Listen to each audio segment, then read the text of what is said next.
Hello' মাই dear students, কি খবৰ তোমালোকৰ? আজি মই লৈ আহিছোঁ তোমালোকৰ কাৰণে ক্লাছ 12ৰ the most important chapter, that is indigo by Louis Fischer. এইটো বেচিকেলি গান্ধীৰ ওপৰত লিখা এটা বায়'গ্ৰাফী হয়, যোনটোৰ নাম হয় the life of Mahatma Gandhi. But সেই বুকটোৰ পৰা ইয়াতে জাষ্ট তোমালোকক এটা গ্লিম্পছ দিছে, এটা পাৰ্ট অফ দ্যাট বুক, এটা ষ্টৰি দিছে, which is Champaran's Satyagraha of 1917। Because এইটো বিলিভ হয় যে মহাত্মা গান্ধীৰ first successful experiment with non violent আনকি চিভিল ডিছঅবিডিয়েঞ্চ ইন ইণ্ডিয়াটো ফাৰ্ষ্ট টাইম মানে চম্পাৰণতে তেখেতে ফাৰ্ষ্ট টাইমৰ কাৰণে ব্যৱহাৰ কৰিছিলে। তো এইটো তোমালোকৰ বহুত ইম্পৰ্টেণ্ট চেপ্টাৰ হয় ক্লাছ 12ৰ, এইটোৰ পৰা বহুত কুৱেশ্যনছ আহে। তো মই ট্ৰাই কৰিম তোমালোকক যিমান পাৰোঁ শ্বৰ্টকাটত বুজাবৰ কাৰণে, and only the main points যোনবিলাক তোমালোকৰ এক্সামত আহিব সেইটোক ভালকৈ এক্সপ্লেইন কৰাৰ, তোমালোকৰ ডাউট ক্লিয়াৰ কৰাৰ। মই তোমালোকক চামাৰিটো দিম উইথ দ্য মেইন প্লটছ, আননেচেচাৰী একো নকওঁ। চ' ইয়া, let us begin with the video'. এই চেপ্টাৰটোত বহুতকেইটা কেৰেক্টাৰ আছে। তাৰে মেইন কেৰেক্টাৰ হৈছে মহাত্মা গান্ধী, ৰাজকুমাৰ শুক্লা, ছাৰ এডৱাৰ্ড গেট, এণ্ড ছাইডত যোনবিলাক ৰোলছ আছে সেইবিলাকো ইম্পৰ্টেণ্টেই হয়, বাট সিহঁতৰ মানে ইমান এটা বেছি ইম্পৰ্টেণ্ট প্লে নাই আৰু ষ্টৰিটোত, but they are still playing a important role. সেইকাৰণে ইহঁতৰ কাৰণে মানে অলপ ইনফৰ্মেশ্যন ৰখাটো তোমালোকৰ কাৰণে জৰুৰী, বিকজ এক্সামত এইটো ৰিলেটেড কুৱেশ্যনছ আহি যায় সেই কেৰেক্টাৰ্ছবোৰৰ নামেদি। Rajendra Prasad, later who became first president of India. Professor J.B. Kripalani, Professor Malkani, lawyers দুটা ব্ৰিজ কিশোৰ বাবু, মৌলানা মজহাৰুল হক, গান্ধীৰ নিজৰ personal family member Kasturbai, his wife, his youngest son Devdas, দুটা টিচাৰ মহাদেৱ দেশাই, নৰহাৰী পাৰিক, এণ্ড একজন ডক্টৰ, বাট সেই ডক্টৰজনৰ এই চেপ্টাৰত নাম মেনশ্যন নাই। এজন আৰু আছিলে ইংলিছ পেচিফিষ্ট আছিলে ফিজি আইলেণ্ডৰ, চাৰ্লছ ফ্ৰেয়াৰ এণ্ড্ৰিউ। জেড হজ, এইজন একজন ব্ৰিটিছ মিছনাৰীৰ আছিলে আৰু। তো এইকেইটা কেৰেক্টাৰৰ নাম মানে গোটেই এণ্টায়াৰ চেপ্টাৰটোত মেনশ্যন আছে আৰু। ষ্টৰি আৰম্ভ হয় 1916ত লক্ষ্ণৌত এনুৱেল কনভেনশ্যন আছিলে ইণ্ডিয়ান নেশ্যনেল কংগ্ৰেছৰ। তো ৰাজকুমাৰ শুক্লা সেই তাতে সেই লক্ষ্ণৌৰ সেই কনভেনশ্যনটোত প্ৰেজেণ্ট আছিলে, এণ্ড বহুত হিউজ ডেলিগেট মেম্বাৰ্ছ, বহুত ফেমাছ এমিনেণ্ট ফিগাৰ্ছবিলাক আছিলে। তাতে ৰাজকুমাৰ শুক্লাও মানে গৈছিলে। তেখেতে তাতে গৈ পাই পেলাই গান্ধীক মানে কমপ্লেইন কৰি আছে তেওঁলোকৰ জেগাত বিহাৰত মানে লেণ্ডলৰ্ড ছিষ্টেমৰ ওপৰত। তো গান্ধীয়ে তেতিয়া শুক্লাক ক'লে যে শুক্লা, মই এইকেইদিন বহুত বিজি আছোঁ, তো মই তোমাক একেবাৰে টাইম দিব নোৱাৰিম। মই কানপুৰ যাব লাগে, কানপুৰৰ পৰা মই আহমেদাবাদ যাম, আহমেদাবাদৰ পৰা তাৰপাছত মই কলকাতা যাম। সেই কলকাতাত যাই যেতিয়া মোৰ কামটো চেছ হ'ব, তাৰ পাছতহে মই চাগে তোমাক টাইম দিব পাৰিম, মোৰ একদম হেক্টিক শ্বেডিউল চলি আছে। তো ৰাজকুমাৰ শুক্লাক এনেকৈ কৈ পেলাই গান্ধী গুচি যায়। বাট ৰাজকুমাৰো কম নহয়, সি গান্ধী য'ত য'ত যায় তাক ফ'ল' কৰি কৰি পিছে পিছে যায় ওলায় আৰু। তো য'তে যায় গান্ধীয়ে ৰাজকুমাৰ শুক্লাকে দেখা পায়। তো ৰাজকুমাৰ শুক্লাৰ এই ডেডিকেশ্যনটো দেখি মহাত্মা গান্ধীও খুব বেছি ইমপ্ৰেছ হৈ গ'ল, এণ্ড তেওঁ তেতিয়া ৰাজকুমাৰ শুক্লাক মাতি পেলাই ক'লে যে তোমাৰ কি প্ৰব্লেম আছে কোৱা, মই তোমাৰ প্ৰব্লেমটো যদি পাৰোঁ মই ডেফিনেটলি ছল্ভ কৰিম। মই এতিয়া কলকাতা যাই আছোঁ, এই যে কলকাতাত যে মই যাম তাৰ পাছতে মই ফ্ৰী হৈ যাম, তাৰ পাছত মই তোমাৰ লগত তাৰে পৰা তোমাৰ যোন জেগাত যাব লাগে মই যাব পাৰিম। তো ৰাজকুমাৰ শুক্লা আছিলে তোমাৰ চম্পাৰণৰ। ইন দ্য চেপ্টাৰ তোমালোকৰ অথৰে ডেছক্ৰাইব কৰিছে Champaran is located in the foothills of the towering Himalayas near the kingdom of Nepal.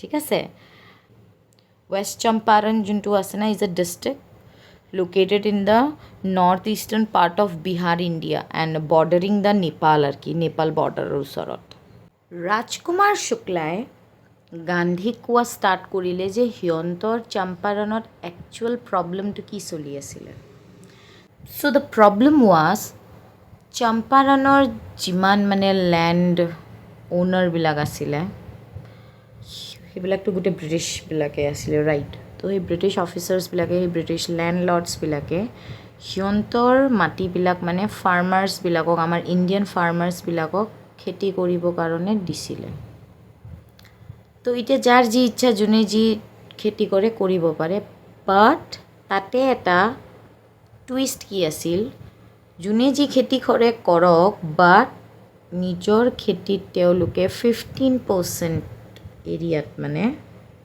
সিহঁতি ইণ্ডিগো খেতি কৰিব লাগিব ইণ্ডিগো কি হয় জানা it is a blue colour substance it is a dye যোনটো আমি কাপোৰত ব্যৱহাৰ কৰোঁ উজালা যে সেইটো তো এওঁলোকে মানে নিজৰ সেই 15% লেণ্ডত ইণ্ডিগো খেতি কৰিব লাগিব হাৰ্ভেষ্ট কৰিব লাগিব এণ্ড যিবিলাক ব্ৰিটিছ লেণ্ডলৰ্ডছবিলাক আছে সিহঁতক ৰেণ্ট দিয়া বাদ দি মানে মাটিৰ ৰেণ্ট দিয়া বাদ দি সেই খেতিটো কৰি যিখিনি তাতে মাল ওলাব সেইখিনি সিহঁতক জমা দিব লাগিব তো ইটো সিহঁতৰ প্ৰব্লেম এইখিনিলৈকেও চব ঠিক আছিল একো কাৰো কোনো ক'বলগীয়া নাছিল চবে ব্ৰিটিছ অফিচাৰ্ছবিলাকৰ তলত পৰি পেলাই সিহঁতৰ অৰ্ডাৰ মতে চলিবই লাগিছিল তো সিহঁতে সেনেকুৱাই কৰি আছিল যিমান শ্বেয়াৰ ক্ৰপাৰ্ছবিলাক আছিল চবেই সেইটোৱে কৰি আছিল তো যোনবিলাক চাম্পাৰ ফাৰ্মাৰ্ছবিলাক আছে না ইহঁতক শ্বেয়াৰ ক্ৰপাৰ বুলি কোৱা হয় কিয় শ্বেয়াৰ ক্ৰপাৰ বিকজ সিহঁতে নিজৰ যে ক্ৰপ যোনটো আছে ন যোনটো খেতি কৰি আছে তাৰে পৰা যে সিহঁতে শ্বেয়াৰ কৰি আছে মানে আধা বেলেগক দি আছে সেইকাৰণে বেচিকেলি সিহঁতক শ্বেয়াৰ ক্ৰপাৰ্ছ বুলি কোৱা হৈছে not farmers in the chapter এই যোনবিলাক ব্ৰিটিছ অ'নাৰবিলাক আছিলে লেণ্ডলৰ্ডছবিলাক আছিলে এওঁলোকে ইহঁতৰ পৰা ইণ্ডিগো লৈ পেলাই প্ৰফিটেবল বিজনেছ কৰি আছিল ইহঁতৰ লাইফটো বহুত বঢ়িয়া কৰি চলি আছিল বাট প্ৰব্লেম কেতিয়া ষ্টাৰ্ট হয় যেতিয়া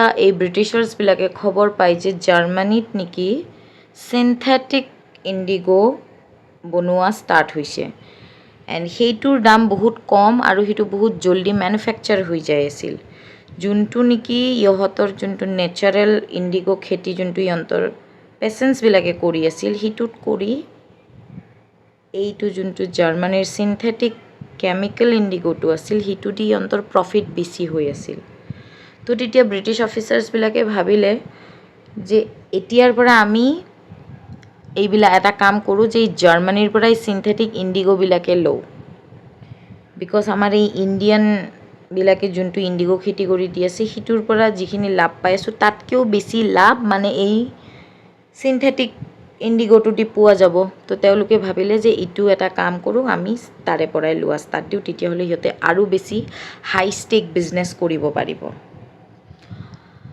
তো তেতিয়া তেওঁলোকে কি কৰিলে জানা মাটিটো মানে এনেকৈ ডাইৰেক্টটো যাব দিব নোৱাৰে তাতেও তেওঁলোকে বদমাচি কি কৰিলে তেওঁলোকে ক'লে যে তোমালোকে যদি বিচাৰা তোমালোকে নিজৰ নিজৰ মাটিটো আমাৰ পৰা লৈ যাব পাৰা বাট তাৰ আগতে আমাক পে' কৰিব লাগিব এণ্ড তোমালোকৰ যোনটো কণ্ট্ৰেক্ট আছে মাটিৰ লগত সেইটো ভাঙি ল'বা ভাঙি পেলাই তোমালোকে আমাক এইখিনি কম্পনচেশ্যন হিচাপে দিব লাগিব আমাক দিব লাগিব পইচা এটা আৰু তোমালোকে মানে ফ্ৰী হৈ যাব পাৰা এই ইণ্ডিগো খেতি কৰাৰ পৰা তো তাতে এই পেচেঞ্চবিলাক যে শ্বেয়াৰ ক্ৰপাৰ্ছবিলাক আছিল তাতে মানে দুটা গ্ৰুপ আছিল এটা ধৰিলোঁ অলপমান ধনী আছিল অকণমান সিহঁতৰ ফাইনেন্সিয়েল কণ্ডিশ্যন ভাল আছিল তো সিহঁতে ভাবিলে ইমান কষ্টদায়ক এটা ছিষ্টেমত থকাতছে ভাল যে পইচা দিয়াৰে পৰা আঁতৰ হৈ যোৱা তো তেওঁলোকে কি কৰিলে পইচা দি পেলাই নিজৰ নিজৰ ৰাস্তা চাফা কৰি বঢ়িয়া কৰি ওলাই গ'ল বাট যোনবিলাক ৰাজকুমাৰ শুক্লা টাইপ শ্বেয়াৰ ক্ৰপাৰ্ছ আছিল তেওঁলোকে মানে ক'লে যে আমাৰতো কোনো প্ৰব্লেম নাই, আমি আজি ইমান বছৰৰ পৰা আমি এনেকৈ খেতি কৰি আছোঁ, তে আমি এনেকৈ ইটো ছিষ্টেমতে কৰি থাকিম, 15% ছিষ্টেমতে আমি আপোনালোকক ইণ্ডিগ' খেতি কৰি দিম। এইটোক একচুৱেলি 3 কাঠীয়া ছিষ্টেম বুলি কয়। তে আমি ইটোৱে কৰি থাকিম, আমাৰতো কোনো প্ৰব্লেম নাই, কিন্তু আমাৰ লগততো পইচা নাই, আমি একো পইচা দিব নোৱাৰিম, তো আমি এই কণ্ট্ৰেক্টটো নাভাঙো, আগৰ নিচিনা যেনেকৈ চলি আছে আমি সেনেকৈ চলাম। তো এইটোতো বাজিটোতো এতিয়া ব্ৰিটিছাৰ্ছবিলাকৰ কাৰণে উল্টা পৰি গ'ল। তো এওঁলোকে মানে কি কৰিলে, এই পেচেণ্টছবিলাকক মানে ভয় খোৱা ষ্টাৰ্ট কৰিলে, ডৰানা ধমকানা এনেকুৱা ষ্টাৰ্ট কৰিলে। তো এই পুৱৰ পেচেণ্টছবিলাকে তেতিয়ালৈকে গমেই নাপায় যে ব্ৰিটিছ অফিচাৰ্ছবিলাকে একচুৱেলি জাৰ্মানীৰ পৰা যে চিন্থেটিক ইণ্ডিগ' আনি পেলাই বিজনেছ কৰিব।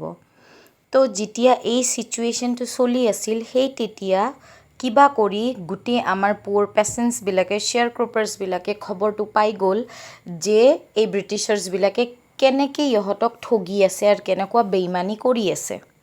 তো এই আমাৰ পুৱৰ পেচেণ্টছকেইটাই কি কৰিলে, লয়াৰ্ছ হায়াৰ কৰিলে, যাতে সিহঁতে কিবা কৰিতো জিতিব পাৰে এই ব্ৰিটিছাৰ্ছকেইটাৰ পৰা। এণ্ড এই ব্ৰিটিছাৰ্ছবিলাকে কি কৰিলে, তেওঁলোকে থক্স হায়াৰ কৰিলে, মাছলমেন, যাতে সিহঁতক বুলি কৰে, ইণ্টিমিডেট কৰে, মাৰে, যাতে যোনে যোনে ৰিফিউজ কৰি আছে পইচা দিবৰ কাৰণে। তো সিহঁতৰ লগত বহুত মাল ট্ৰিটমেণ্ট শুৰু হৈ গ'ল। তো এই গোটেইখিনি প্ৰব্লেমৰ চলিউশ্যন বিচাৰি ৰাজকুমাৰ শুক্লা মহাত্মা গান্ধীৰ ওচৰত আহিছে, বিকজ সি মানে ক'বাৰ পৰা শুনিছে যে Gandhi is the only person যোনে তাক হেল্প কৰিব পাৰিব। তো এই গোটেইখিনি প্ৰব্লেম তাহাঁতৰ লগত যি হৈ আছে, সেইখিনি গোটেইখিনি সমাধান বিচাৰি সি গান্ধীৰ ওচৰত আহিছে আৰু গান্ধীক আহি মানে একদম ৰিকুৱেষ্ট কৰি আছে যে তাৰ লগত চম্পাৰণ যাব লাগে। তো তেতিয়া গান্ধীয়ে কথাখিনি শুনি পেলাই ক'লে যে ঠিক আছে, মোৰ কলকাতাত যেতিয়াই নেক্সট মোৰ মিটিংটো চেছ হ'ব, তুমি আহিবা, মোক লৈ যাবা, তাৰপাছত মই তোমাৰ লগত য'ত যাব লাগে মই তাতে যাম। কথামতেই কাম, শুক্লা একদম যাই পাল কলকাতা, যাই পাই পেলাই ৰাজকুমাৰ শুক্লাক লৈ পেলাই তেওঁলোকে কলকাতাৰ পৰা পাটনা যোৱা ট্ৰেইনত উঠিলে। তো আমাৰ যোনটো গান্ধীজী আছিলে, গান্ধীজীয়ে ডিচাইড কৰিলে যে এই পুৱৰ ইলিটাৰেট ৰাজকুমাৰ শুক্লা ইটো এফিচিয়েণ্ট এভিডেঞ্চ দিব নোৱাৰিব, যিখিনি প্ৰয়োজন হ'ব এই ব্ৰিটিছ অফিচাৰ্ছকেইটাৰ লগত ফাইট কৰিবৰ কাৰণে। তো সেইকাৰণে তেওঁ ভাবিলে যে তেওঁ তাৰ আগতে পাটনাত যাব ৰাজেন্দ্ৰ প্ৰসাদক লগ কৰিব, কাৰণ ৰাজেন্দ্ৰ প্ৰসাদ তেতিয়া একজন লয়াৰ আছিলে। তো তেওঁলোকে তাৰে পৰা ৰাজেন্দ্ৰ প্ৰসাদৰ ঘৰত গ'ল। তো ৰাজেন্দ্ৰ প্ৰসাদৰ ঘৰত যেতিয়া গৈ পাল, তো গান্ধী আৰু ৰাজকুমাৰ শুক্লা একেলগে এণ্টাৰ কৰিছে তেওঁলোকৰ ঘৰত। তেওঁলোকৰ ঘৰত এণ্টাৰ কৰাতে আমাৰ গান্ধীজী একদম চিম্পল সোবৰ ড্ৰেছত থাকে, দেখি চাই চবে একদম সেই ধুতিটোৱে পিন্ধে, গাত এটা চাদৰ লৈ থাকে। এণ্ড ৰাজকুমাৰ শুক্লা কণ্টিনিউ যায়েই আছিল ৰাজেন্দ্ৰ প্ৰসাদৰ ঘৰত। তো সিহঁতৰ ঘৰৰ চাকৰকেইটাই মানে ভাবে যে ই লগত কোনোবা এটা বেলেগ এনেকুৱা ইয়াৰ নিচিনা কোনোবা শ্বেয়াৰ ক্ৰপাৰ এটাই লৈ আহিছে। তো গান্ধীজী বুলি চিনি নাপায়, তো তাৰ লগত খুব ননশালাণ্ট বিহেভিয়াৰ কৰে। তো তাৰপাছতে গান্ধীজীৰ পানী পিহা লাগে, বাট ইহঁতি মানে পানী খাব নিদিয়ে, কিয় জানা, কাৰণ তেতিয়া মানে আমাৰ ইণ্ডিয়াত আনটাচেবিলিটি চলি আছিল। আনটাচেবিলিটি মতলব কি জানা, এই যে গৰীবৰ মানুহবিলাকে ধনী মানুহৰ ঘৰত সোমালে বা বস্তুটো চুই দিলে সেইটো পলিউট হৈ যাব, অশুদ্ধ হৈ যাব, সেনেকুৱা সেইটো বিলিভ আছিল, আনটাচেবিলিটি। তো সেইকাৰণে ৰাজকুমাৰ শুক্লাৰ লগত গান্ধীজী অহাৰ কাৰণে চাকৰকেইটাই ভাবিলে ইও চাগে ক'বাৰ এটা এনেকুৱাই গৰীব ফাৰ্মাৰ হয়, তো সেইকাৰণে তাক মানে পানী নিদিলে। তো গান্ধীয়ে তেতিয়া কুঁৱা আছিলে, কুঁৱাটোৰ পৰা পানী তুলিব গ'ল। তো কুঁৱাটোৰ পৰা যেতিয়া পানী তুলিব গ'ল, চাকৰকেইটাই সেইটোও মানা কৰি দিছে, কিয় মানে সিহঁতৰ বিলিভ যদি এতিয়া কুঁৱাৰ পৰা পানী তোলাত যদি এক টোপাল পানীও যদি কুঁৱাত পৰি যায়, মানে গোটেই কুঁৱাৰ পানীটোৱে পলিউট হৈ যাব, অশুদ্ধ হৈ যাব, ইমপিয়ৰ হৈ যাব আৰু। তো তেওঁ তাৰে পৰা এতিয়া JB কৃপালিনী যে আছে, প্ৰফেচৰ JB কৃপালিনীক টেলিগ্ৰাম লিখিলে আৰু ক'লে যে তেওঁ এনেকৈ যাই আছে। আৰু ক'ত যাই আছে এতিয়া, ডাইৰেক্ট পাটনাৰ পৰা যাব এতিয়া মুজাফ্ফৰপুৰ। তো যেই তেওঁ জে বি কৃপালিনীক খবৰ দিলে আৰু তেওঁ মুজাফ্ফৰপুৰ আহি আছে তো জে বি কৃপালিনী তেখেতৰ যিমান ষ্টুডেণ্ট আছে গ্ৰুপ অফ ষ্টুডেণ্টছ লৈ পেলাই একদম মিড নাইট ৰেল ষ্টেচনত যাই পালে গান্ধীক ধুনীয়াকৈ ৱেলকাম কৰিলে এণ্ড তাৰে পৰা লৈ আহিলে তাৰে পৰা আমাৰ গান্ধীজী প্ৰফেচাৰ মালকানীৰ ঘৰত গ'ল তো যোনটো জে বি কৃপলানী আছে তেওঁ মুজাফ্ফৰপুৰৰ আৰ্টছ কলেজৰ প্ৰফেচাৰ হয় তেওঁ ৰাতি আনিব গৈছিলে মিড নাইট ৰেল ষ্টেচনত গান্ধীজীক বাট আমাৰ গান্ধীজী ৰাতি ষ্টে কৰিছিলে প্ৰফেচাৰ মালকানীৰ ঘৰত প্ৰফেচাৰ মালকানী আছিলে এটা গভৰ্ণমেণ্ট স্কুল টিচাৰ ঠিক আছে তো প্ৰফেচাৰ মালকানীৰ ঘৰত গান্ধীজী দুদিন থাকে আৰু তো গান্ধী যেতিয়া মুজাফ্ফৰপুৰত গ'ল তাতে গোটেই লয়াৰ্ছৰ টীমটোক লগ পালে আৰু গোটেই লয়াৰ্ছৰ টীমটোক লগ পোৱাৰ পাছতে তেওঁ গম পালে যে এই লয়াৰ্ছবিলাক যোনবিলাক আছে ইহঁতে পৰ্যন্ত আমাৰ এই পুৱাৰ শ্বেয়াৰ ক্ৰপাৰ্ছবিলাকক লুটি আছে মানে সিহঁতে বহুত হাই ফিজ লৈ আছে তো তেতিয়া গান্ধীয়ে মানে কয় যে ইহঁতৰতো ব্ৰিটিছবিলাকতো পৰৰে ইহঁতেতো ইহঁতৰ লগত এনেকুৱা নাইনচাফি কৰিয়ে আছে ইনজাষ্টিছ কৰিয়ে আছে তোমালোক ইণ্ডিয়ানছ হয় নিজৰ হৈ পেলাইও ইহঁতৰ লগত এই পুৱাৰ পেচেণ্টছবিলাকৰ লগত এনেকুৱা কৰি আছা তো তেওঁ মানে বহুত লাজ দিয়ে আৰু যিমান লয়াৰ্ছবিলাক আছিলে তো তাৰ পাছতে তেওঁ এফিচিয়েণ্ট প্ৰুফ যিখিনি দৰকাৰ হয় গোটেইখিনি গ্যাদাৰ কৰি পেলাই মুজাফ্ফৰপুৰৰ পৰা তেওঁ ডিৰেক্টলি তাৰে পৰা চম্পাৰণ ডিষ্ট্ৰিক্টত আহি পায় এণ্ড চম্পাৰণত আহি পাই পেলাই তেওঁ চম্পাৰণৰ যোনটো কেপিটেল আছে মতিহাৰী হেডকোৱাৰ্টাৰ আছে সেই তাতে তেওঁ এটা আশ্ৰম টাইপ বনায় এটা হেড অফিচ টাইপ বনায়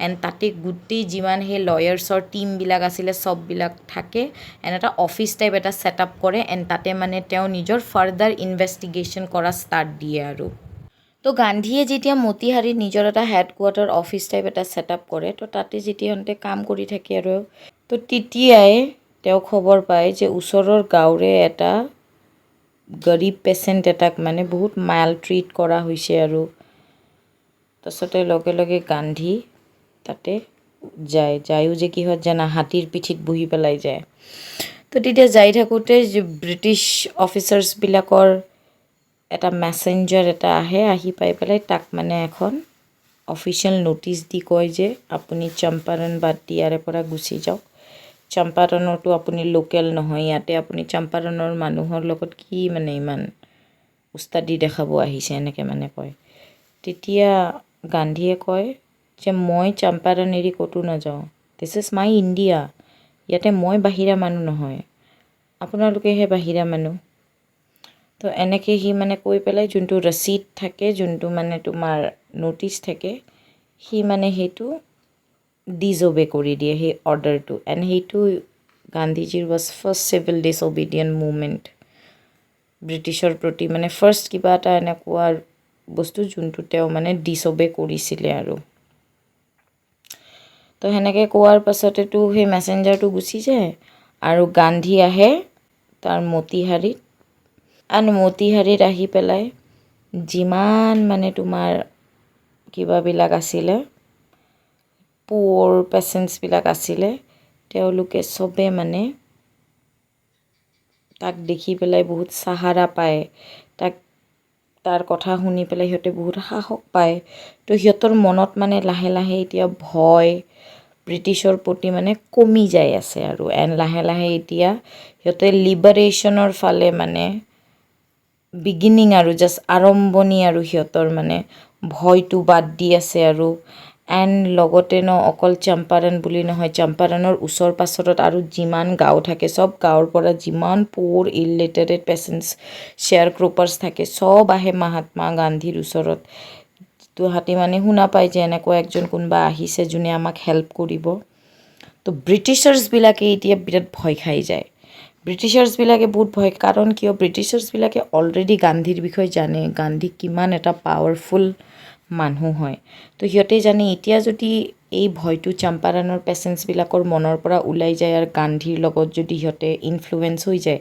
তেনেহ'লেতো ইহঁতক আৰু ভয় নাখাব সিহঁতে সেই দবদবাটো আৰু সিহঁতৰ নাথাকিব তো তেওঁলোকে কি কৰে গান্ধীক মানে এৰেষ্ট কৰি মানে লৈ যায়। কাৰণটো কি দিয়ে জানা? সেই যে যোনটো সি পেপাৰটো যে ছিঙি দিছিলে, যোনটো মানে ডিছঅবে কৰিছিলে, যোনটো মেজিষ্ট্ৰেট বা যোনটো ব্ৰিটিছ অফিচাৰজনৰ অৰ্ডাৰটো, সেইটোৰ কাৰণে তাৰ ওপৰত মানে কেছ কৰি দিয়ে।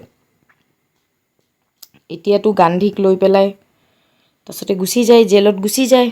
গান্ধীক যেতিয়া লৈ যায়, তাক কোৰ্টত যেতিয়া লৈ যায়, মতিহাৰীৰ গোটেই পেচেঞ্চে দি, পুৱৰ পেচেঞ্চবিলাকে দি, শ্বেয়াৰ ক্ৰপাৰ্ছবিলাকে দি গোটেই ভৰ্তি হৈ যায়। এণ্ড ব্ৰিটিছ অফিচাৰ্ছবিলাক, ব্ৰিটিছ অফিচিয়েলছবিলাক পূৰা ভয় খাই যায়, দেখে যে সিহঁতৰ মাজত ইউনিটি আছে। সিহঁতি যদি গোটেইবিলাকে এনেকৈ একেলগে ওলাই আহি যদি এতিয়া কিবা হাংগামা কৰি দিয়ে, আমিতো একো কৰিব নোৱাৰিম। তো তেওঁলোকে মানে ভয় খায় আৰু। তো তেওঁলোকে কি কৰে, গান্ধীক তেতিয়া কয় যে আপোনাক আমি মানে এৰি দি আছোঁ, এতিয়া বেল দি আছোঁ, আপুনি মানে এতিয়া যাব পাৰে আৰু। সেই ভয়তে গান্ধীক তাৰপাছতে এৰি দিয়ে। এণ্ড কেইদিনমান পিছতে কেছটোৱে এণ্টায়াৰলি ব্ৰিটিছ অফিচাৰ্ছবিলাকে ড্ৰপ কৰি দিয়ে। এণ্ড এই কেছটো ইমান বেছি ডাঙৰ মানে হৈ যায় আৰু ইমান বেছি ফেমাছ হৈ যায় যে কণ্ট্ৰলৰ বাহিৰত গুচি যায়। তো সেই তেতিয়া গান্ধীয়ে যোনটো ইচ্ছা আছিল যে ছাৰ এডৱাৰ্ড গেট বুলি যোনজন লেফটেনেণ্ট গভৰ্ণৰ আছিল সেইটো টাইমৰ, তেখেতক লগ কৰিব বিচাৰি আছিল, চামানটো জমা দিব বিচাৰি আছিল, বাট তেওঁ পাৰা নাছিল। বাট এই কেছটো হোৱাৰ ফলত ছাৰ এডৱাৰ্ড গেটৰলৈকে নিউজ যায়। এণ্ড ফাইনেলি তেখেতৰ ইমান প্ৰচেষ্টাৰ পিছত এডৱাৰ্ড গেটৰ লগত তেখেতৰ মিটিংটো ফিক্স হয়। এণ্ড ফাইনেলি তেওঁ এডৱাৰ্ড গেটৰ ওচৰত যাব পাৰে। তো এই গোটেই ঘটনা হোৱাৰ পাছত জুন মাহত গান্ধীয়ে ফাইনেলি এডৱাৰ্ড গেটক লগ পায়। এণ্ড গান্ধীজীয়ে ইমান দিনত thousands of return statements and testimonies from the patients collect কৰে। এণ্ড গোটেইবিলাক লৈ যাই পেলাই ছাৰ এডৱাৰ্ড গেটৰ হাতত জমা দিয়ে। এণ্ড যেই ছাৰ এডৱাৰ্ড গেটে গোটেইবিলাক দেখে, দেখাৰ লগে লগে তেওঁ ডিক্লেয়াৰ কৰি দিয়ে যে এতিয়া এটা এইটোৰ ওপৰত মানে ইনভেষ্টিগেশ্যন হ'ব, এইটোৰ ওপৰত ভাল কৰি মানে ইনভেষ্টিগেট কৰি কি হৈ আছে, কি হোৱা নাই, গোটেই ড্ৰবেক্স গোটেই চাই পেলাই ইয়াৰ ওপৰত মানে বিচাৰ কৰা যাব বুলি। তো যেই ছাৰ এডৱাৰ্ড গেটে এই পাৰ্মিশ্যনটো দি দিয়ে, গান্ধী ক'ব গ'লে অলমষ্ট অলপমান হ'লেও জিতাৰ নিচিনা হয়। আউট অফ 100, 15-20% মান হয়ে আৰু ছাকচেছফুল। তাৰ ইমান দিনৰ জদ্দোজেহাদ মেহনতত তেওঁ মানে ছাৰ এডৱাৰ্ড গেটৰ ওচৰত যাই পেলাই কমিশ্যন অফ ইনকুৱাৰী জমা দিয়ে। তাকো ছাৰ এডৱাৰ্ড গেটৰ লগত তেখেতে ইমান এক্সষ্টড লং 4 আৱাৰ্ছৰ ইণ্টাৰভিউ কৰে। এণ্ড তাৰপাছত ছাৰ এডৱাৰ্ড গেটে অফিচিয়েলি এপইণ্ট কৰি দিয়ে চম্পাৰণ এগ্ৰেৰিয়ান এনকুৱাৰী কমিটি। এণ্ড এই কমিটিটো বেচিকেলি ইহঁতৰ কাম আছিল যে গোটেই ভাল কৰি ইনভেষ্টিগেট কৰিব যে ব্ৰিটিছ লেণ্ডলৰ্ডছবিলাকে কেনেকুৱা ধৰণৰ ইনজাষ্টিছ শ্বেয়াৰ ক্ৰপাৰ্ছবিলাকৰ লগত কৰি আছে আৰু। এতিয়া ফাইনেলি পেচি হ'ব কোৰ্টত, ব্ৰিটিছাৰ্ছবিলাকৰ আমনা চামনি হ'ব আমাৰ গান্ধীজী। তেওঁ ৰিপ্ৰেজেণ্ট কৰি আছে গোটেই চম্পাৰণৰ শ্বেয়াৰ ক্ৰপাৰবিলাকক। তো ব্ৰিটিছাৰ্ছবিলাকে ইমান বদমাছ, সিহঁতে কি বুদ্ধি বনায় যে গান্ধীটো মেবি 100% ৰিফাণ্ড খুজিব। তো তেতিয়া সিহঁতে মানে ক'ব যে না 50% লোৱা, 25% লোৱা, এনেকৈ মানে বাৰ্গেনিং কৰিব। এণ্ড গান্ধীও নামানিব, নেগ'চিয়েট কৰি থাকিব। এণ্ড এইটো মানে এটা টাইম পিৰিয়ড লম্বা যাই থাকিব এণ্ড এটা টাইমত মানে এই কেছটো ড্ৰপ হৈ যাব। তো ব্ৰিটিছাৰ্ছবিলাকৰ এটা বিৰাট পচা বুদ্ধি এটা তেওঁলোকে কৰে। বাট আমাৰ গান্ধীজীটো আৰু বেছি বুদ্ধিয়ক। তো তেওঁ যোৱাৰ লগে লগে যে পেচিটো হয়, তেতিয়া তেওঁ কয় আৰু যে আপোনালোকে কি বিচাৰি আছে। তো গান্ধী নিজৰ ফালৰ পৰা কয় যে আমি কম্পেনছেশ্যন বিচাৰোঁ আৰু ইমান যে এই লেণ্ডলৰ্ডছবিলাকে পুৱৰ পেচেণ্টছবিলাকৰ লগত অত্যাচাৰ কৰিছে। তো তেতিয়া সেইফালৰ পৰা ব্ৰিটিছাৰ্ছবিলাকৰ ফালৰ পৰা আৱাজ দিয়ে যে 25%হে আমি মানে কম্পেনচেশ্যন দিব পাৰিম। তো Gandhi without a second late নকৰা কৰি লগে লগে য়েছ কৈ দিয়ে, অঁ yes I agree, I do agree, 25%তে হ'ব। একচুৱেলি কিয় গান্ধীয়ে এইটো বিচাৰি আছিল, তেওঁ কেতিয়াও 100% ৰিফাণ্ড বিচৰাই নাছিল। তেওঁ বিচাৰি আছিল যে ইহঁতে যিমান দিয়ে দিয়ক, মোৰ বাছ পুৱৰ পেচেণ্টছকেইটা ঘূৰাই দিব পাৰিলে হয়। এণ্ড বেচিকেলি এই লৰাইটো সিহঁতৰ লগত মাটিৰো ঘূৰাই ল'ব বা পইচাটো ল'ব কাৰণে নাছিল। এই ব্ৰিটিছাৰ্ছবিলাকৰ সেই গুৰুৰ সেই ইগ'টো ভাঙিবৰ কাৰণে এটা কিবা আছিল। ব্ৰিটিছাৰ্ছবিলাকৰ যোনটো ককি নেচাৰ আছিলে, সিহঁতে যেনেকৈ মানে বিহেভ কৰিছিলে দিব, আৰু মনত এটা হ'লেও সিহঁতৰ ভাৱ আহিব যে এই চম্পাৰণৰ মানুহবিলাক এটা টাইমত আমাক ইমান ভয় খাইছিল, বাট আজি তাহাঁতি আমাৰ এগেইনষ্টত সেইটো প্লাছ সিহঁতে যিমান দম দিছিল সিহঁতক, বাট আজি সেই চম্পাৰণৰ সেই পেচেণ্টছবিলাকৰ আগত সিহঁতে এক প্ৰকাৰৰ সৰু হ'বলগীয়া হ'ল। তো এইটোহে মেইন জিত আছিলে গান্ধীৰ মতে। এণ্ড ফাইনেলি তেওঁ যেতিয়া চম্পাৰণৰ এই বেটেলটো জিতিলে, Gandhi was so' happy. And লগতে তেওঁ কি কৰিলে, যিমান শ্বেয়াৰ ক্ৰপাৰ্ছবিলাকৰ লেণ্ডবিলাক ব্ৰিটিছাৰ্ছবিলাকৰ লগত আছিলে গোটেইবিলাক ঘূৰাই দি দিলে। সিহঁতি চবেই ঘূৰাই পালে, সিহঁতে 25% কৰি কম্পেনচেশ্যন পালে। এণ্ড লাইফটো বহুত সিহঁতৰ বিউটিফুল হৈ গ'ল এণ্ড বহুত কাৰেজিয়াছ হৈ গ'ল গোটেই পেচেণ্টবিলাক।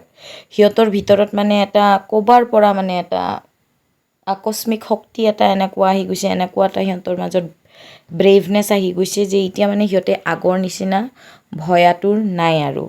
এণ্ড গান্ধীজীয়ে ফাইনেলি চম্পাৰণৰ যোনটো প্ৰব্লেম আছিল সেইটো ছল্ভ কৰি দিলে। And it is only because of Rajkumar Shukla. Rajkumar শুক্লাই যদি ইমান ডেডিকেশ্যন দি পেলাই গান্ধীজীক লগ কৰি পেলাই লৈ নানিলহেঁতেন, তেনেহ'লে আজি চাগে চম্পাৰণ ইমান ডাঙৰ বিপদৰ পৰা, ইনজাষ্টিছৰ পৰা উদ্ধাৰ হ'ব নোৱাৰিলেহেঁতেন। তো চম্পাৰণৰ বেটেলটো জিতাৰ পাছত গান্ধী তথাপিও ইমান হেপী হোৱা নাছিল। আফটাৰ অল ছাচ ফাজ, গান্ধীয়ে দেখিলে চম্পাৰণৰ কণ্ডিশ্যনটো, একচুৱেলি চম্পাৰণৰ এক্সিষ্টেঞ্চটো, চম্পাৰণৰ কণ্ডিশ্যনটো ৱাজ ভেৰি হৰিফাইং, পেথেটিক। তাৰে মানুহবিলাকে পভাৰ্টিটো আছেই, ইলিটাৰেচি আছে, টেৰিবল হেল্থ কণ্ডিশ্যন, না সিহঁতৰ ভাল মানে স্কুলিং আছে, না সিহঁতৰ ৰাস্তা ঘাট ভাল আছে, না মাইকীবিলাকৰ পাৰ্চনেল হাইজিন আছে, চেনিটাইজেশ্যন আছে, একোৱে নাই আৰু। তো সেই তেতিয়া গান্ধীয়ে ডিচাইড কৰিলে যে তেওঁ চম্পাৰণ এনেকৈ বাদ দি পেলাই, তেওঁ মানে চম্পাৰণ এই কণ্ডিশ্যনত বাদ দি পেলাই নাযায় আৰু। তো তেওঁ তেতিয়া কি কৰিলে, নিজৰ ৱাইফক টেলিগ্ৰাম লিখিলে, মাতি পঠিয়ালে। তো তেখেতৰ ৱাইফ কস্তুৰবাই আৰু তেখেতৰ চবতছে সৰু পুতেক দেৱদাস আহিলে চম্পাৰণত। আৰু প্লাছ গান্ধীৰ মানে বহুত ভক্ত আছে, বহুত ডিচাইপলছ আছে, ষ্টুডেণ্টছ আছে। তো তাৰে দুটা আছিলে মহাদেৱ দেশাই আৰু নৰহাৰী পাৰিখ। ইহঁতকো মাতি পঠিয়ালে। তো তাহাঁতিও চম্পাৰণত আহিলে। তো নৰহাৰী পাৰিখ তাৰ লগতে ইহঁতি যে আহিছে, সিহঁতে নিজৰ ৱাইফছবিলাককো লগত লৈ আহিছে। একজন ডক্টৰকো মাতি পঠিয়াইছে, সেই ডক্টৰজনো আহিছে। তো তেওঁলোকে চবে মিলি মানে এতিয়া টিচিং দিয়াৰ চেষ্টা কৰিছে, স্কুলিং বাচ্ছাবিলাকক যাতে অৰ্গেনাইজ কৰিব পাৰে সেইটোৰ চেষ্টা কৰিছে। এণ্ড কস্তুৰবাৰ মেইন এইম আছিলে ঘৰে ঘৰে গৈ পেলাই মানে মাইকীবিলাকক পাৰ্চনেল হাইজিন, ৱমেন চেনিটাইজেশ্যন এইবিলাকৰ ওপৰত শিকোৱা, যে প্ৰাইভেচিয়ে নাই মানে সিহঁতৰ ইমান টেৰিবল কণ্ডিশ্যনত আছিলে আৰু। তো সেই সিহঁতৰ হাৰ্টবিলাকৰ কণ্ডিশ্যন একেবাৰে বেয়া আছিল, চাফ চিকুণ নাছিল, কেনেকৈ থাকিব লাগে এইবিলাকৰ ওপৰত তেওঁলোকক শিকোৱা হ'ল। এটা ক্লিনিক খোলা হ'ল, সেই ক্লিনিকটোত মানে সৰু সুৰা বেমাৰৰ ধৰি লোৱা চিকিৎসা হয়। এণ্ড সেই ক্লিনিকটোত ডক্টৰে 3 ধৰণৰ মেডিচিন মানে উলিয়ালে, কেষ্টাৰ অইল, কুইনাইন, ছালফাৰ অইনমেণ্ট এইবোৰ উলিয়ালে। এণ্ড যেতিয়া মানে লাহে লাহে গান্ধীয়ে দেখিলে যে চম্পাৰণৰ কণ্ডিশ্যন এতিয়া ভাল হৈ আছে আৰু বাচ্ছাবিলাকো এতিয়া অলপ চলপ পঢ়ে, তেখেতৰ আশ্ৰমটো যোনটো আছিলে সেই আশ্ৰমত যায় ল'ৰা ছোৱালী, মাইকীবিলাক, বুঢ়াবিলাক। তো লাহে লাহে মানে তেওঁ যিমান পাৰে ট্ৰেইনিং দিয়াৰ চেষ্টা কৰিছে, যিখিনি পাৰিছে নিজৰ এটা টীম গোটাই পেলাই কৰি পেলাই দেখে যে চম্পাৰণ এতিয়া মানে ভালেখিনি চেঞ্জ হৈছে আৰু এটা মানে ভাল উন্নতিৰ ৰাস্তাত গৈছে আৰু। তো তেওঁ তেতিয়া মানে এতিয়া চম্পাৰণ বাদ দি আহিব লাগে আৰু তেওঁ নিজৰ লাইফৰ 7 months অলমষ্ট আ ইয়াৰ চম্পাৰণক দি দিয়ে এণ্ড গোটেই চম্পাৰণৰ হুলিয়াই বদলাই দিয়ে এণ্ড যেতিয়া আহাৰ টাইম থাকে আৰু গান্ধীৰ ৰিটাৰ্ণ যেতিয়া আহিব সেই ৰিটাৰ্ণ অহাৰ টাইমত ফিজি আইলেণ্ডত এটা ইংলিছ পেচিফিষ্ট একজন থাকে তাৰ নাম থাকে চাৰ্লছ ফ্ৰেয়াৰ এণ্ড্ৰিউ তেওঁ মানে গান্ধীৰ বিৰাট ডাঙৰ ভক্ত থাকে তো তেওঁ আহি পেলাই মানে গান্ধীক কয় আৰু যে ছাৰ মোক আপোনাৰ লগতে লৈ ব'লক তো মই মানে আপোনাৰ লগত থাকিম মই আপোনাৰ পৰা শিকিম মই আপোনাক বহুত ভাল পাওঁ তো মই ফিজিত যোৱাৰ আগতে মই আপোনাক মানে লগ কৰিব আহিছোঁ আৰু তো তেতিয়া যোনটো আমাৰ ৰাজেন্দ্ৰ প্ৰসাদ আছে আৰু বাকী যিমান লয়াৰ্ছবিলাক আছিলে তেওঁলোকে ভাবে যে এইটোতো এটা গ'ল্ডেন অপৰচুনিটি যদি আমি এণ্ড্ৰিউক যদি আমাৰ খাবৰি বনাই ৰাখি থৈ দিওঁ তো তেতিয়া আমিতো পাই থাকিম ব্ৰিটিছাৰ্ছবিলাকৰ তো গান্ধীৰ মানে তেতিয়া বিৰাট খং উঠে তেতিয়া গান্ধীয়ে মানে কয় যে মই কেতিয়াও মানে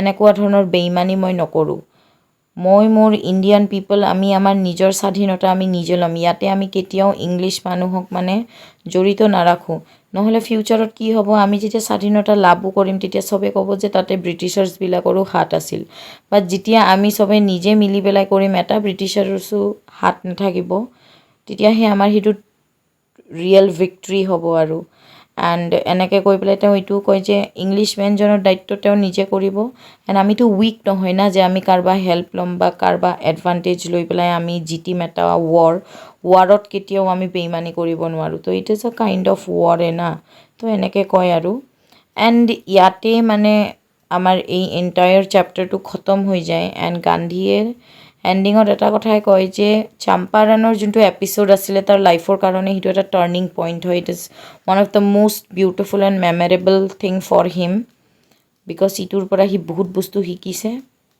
and yeah that's it I have given you the main plots. This is the summary of the chapter. I hope তোমালোকে সবে বুজি পাইছা. Thank you so much. Bye bye.